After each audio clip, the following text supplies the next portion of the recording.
نحمده ونصلي على رسوله الكريم أما بعد فأعوذ بالله من الشيطان الرجيم بسم الله الرحمن الرحیم۔ اللہ کا کروڑ دفعہ شکر ہے، احسان ہے کہ اللہ ہمیں قرآن میں سے چند ایسی معلومات اور چند ایسے حقائق ہمارے سامنے بیان کر رہا ہے کہ جس سے ہمارا یقین پختہ ہو جائے کہ اللہ سے ہوتا ہے، اللہ کے غیر سے کچھ نہیں ہوتا۔ ان واقعات سے ہمارے یقین کے اوپر ایک مہر لگ دی جا رہی ہے کہ اللہ ہر کام پر قادر ہے۔ قرآن ہمارے لیے حکمت سے بھرا ہوا ہے کہ اللہ ہر کام پر، ہر چیز پر قادر ہے۔ اللہ جب جیسے جہاں جو چاہے کر سکتا ہے بغیر اسباب کے۔ ان میں سورہ طٰہٰ میں ایک واقعہ ایسا ہے، سورہ طٰہٰ کا حضرت موسیٰ علیہ السلام کا واقعہ، ان کی پیدائش کا واقعہ، کہ اللہ پاک بتانا چاہتے ہیں کہ بظاہر تمہیں جو چیزیں نظر آ رہی ہوتی ہیں نا کہ اب یہاں سے دنیا ختم، اگر تم نے مجھے ساتھ رکھا ہوا ہے تو میں تمہاری ختم ہوتی دنیا کو دوبارہ آباد کر سکتا ہوں۔ اللہ پاک فرما رہے ہیں آیت نمبر 38 سے سورہ طٰہٰ پارہ نمبر 16، اِذْ أَوْحَيْنَا إِلَىٰ أُمِّكَ مَا يُوحَىٰ۔ اے موسیٰ، جب ہم نے تمہاری ماں سے وحی کے ذریعے وہ بات کہی تھی جو اب وحی کے ذریعے تمہیں بتائی جا رہی ہے، یہ اس وقت بتائی جا رہی ہے جب وہ بڑے ہو گئے، ان کو نبوت دی جانے لگی ہے، اس وقت یہ بات بتائی جا رہی ہے۔ اتنا بڑا راز دیکھ رہے ہیں آپ۔ اَنِقْذِفِیہِ فِی التَّابُوتِ فَاقْذِفِیہِ فِی الْیَمِّ فَلْیُلْقِہِ الْیَمُّ بِالسَّاحِلِ یَأْخُذْہُ عَدُوٌّ لِّی وَعَدُوٌّ لَّهُ۔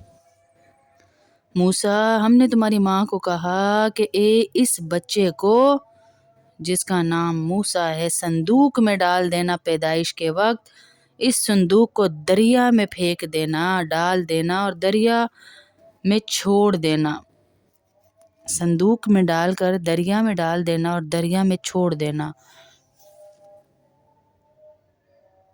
پھر اس کو ہم ساحل کے پاس لا کر رکھیں گے، جس کے نتیجے میں ایک ایسا شخص اس بچے کو اٹھا لے گا جو تیرا بھی دشمن، جو میرا بھی دشمن اور اس بچے کا بھی دشمن۔ یعنی فرعون کو کسی نجومی نے کہہ دیا تھا کہ بنی اسرائیل کا ایک شخص تمہاری سلطنت ختم کر دے گا، اس لیے اس نے حکم جاری کر دیا کہ بنی اسرائیل میں جو بھی بچہ پیدا ہو اسے قتل کرتے جاؤ، یعنی لڑکے کو خاص طور پہ۔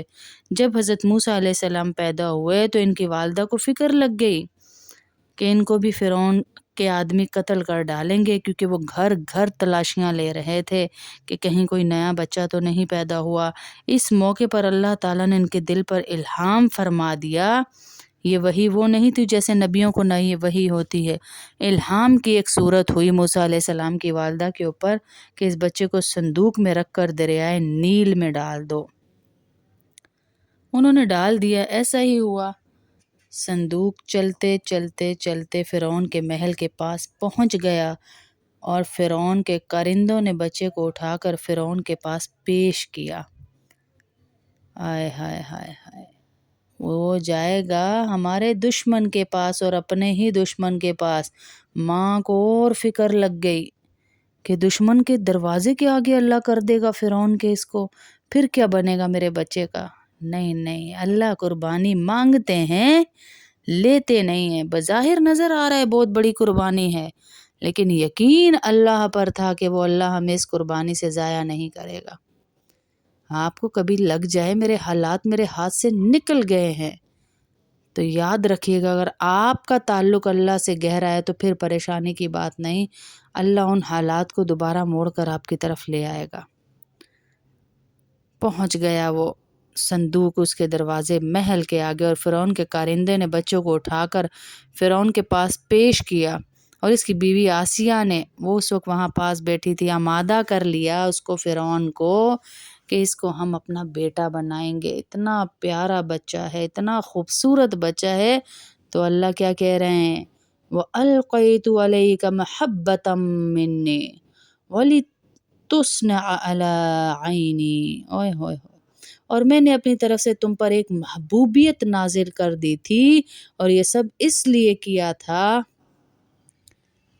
کہ تم میری نگرانی میں پرورش پاؤ۔ اور تمہاری بہن کو پھر میں نے اس صندوق کے پیچھے پیچھے بھگایا۔ ماں نے کہا کہ جا دیکھتی جا یہ صندوق کہاں تک ہے کیا منظر ہوگا۔ بچی صندوق کے پیچھے پیچھے بھاگتی جا رہی، جہاں پانی کی لہریں جا رہی، بچی اپنے بھائی کے پیچھے پیچھے بھاگتی جا رہی۔ جا کر جب رکا تو ماں کو سارا منظر بتایا کہ امی صندوق جو ہے وہ فرعون کے محل کے آگے رک گیا۔ ماں نے کہا جا سن کے تو آ، دیکھ کے تو آ، میرے بچے کو ذبح تو نہیں کر دیا۔ دوبارہ آئی تو دیکھا وہ باتیں چل رہی ہیں کہ فرعون کے محل میں کہ اب اس کو دودھ کس کا پلایا جائے۔ اب دودھ کے لیے ڈھونڈا جا رہا ہے۔ فرعون موسیٰ علیہ السلام کسی کا دودھ ہی منہ میں نہ ڈالیں۔ تو بچی نے آ کر ماں سے کہا امی ایسے ایسے ڈھونڈ رہے ہیں، میں آپ کا نام لے آؤں کہ آپ دودھ پلا دیں گی؟ کہا ہاں جلدی جا، بھاگ۔ دوبارہ بھگایا۔ فرعون کے محل میں بچی گئی اور اسے کہا کہ ہمارے گھر میں بھی ایک عورت ہے، اگر آپ چاہیں تو میں اسے لے آؤں؟ کہا ہاں لاؤ۔ جب لے کر گئیں تو بچے نے منہ میں دودھ ڈالا اور اپنی ماں کی چھاتی سے لگ گیا۔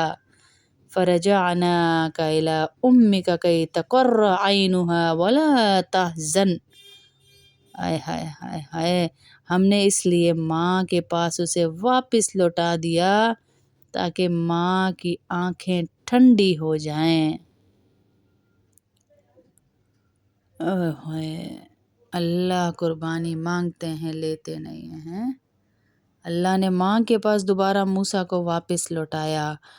ایسے ہی دنیا میں میری بہنوں کبھی کبھی ہمیں لگتا ہے میرے حالات بدتر ہو گئے، کبھی کبھی ہمیں لگتا ہے میرا جو بچہ مرا اس کے بغیر میں جی نہیں سکتی، میرا شوہر مرا میں جی نہیں سکتی، میرا باپ مرا میں جی نہیں سکتی، لیکن اللہ رب العزت فرما رہے ہیں صبر کر جاؤ اور میرے ساتھ تعلق کو مضبوط کر لو تو میں تمہارے سارے راستوں کو سیدھا کر دوں گا، ساری مشکلوں کو حل کر دوں گا، ساری پریشانیوں کو ختم کر دوں گا۔ ہاں، ساری پریشانیوں کو میں ختم کر دوں گا۔ تو فرعون کو پھر کیا کہا؟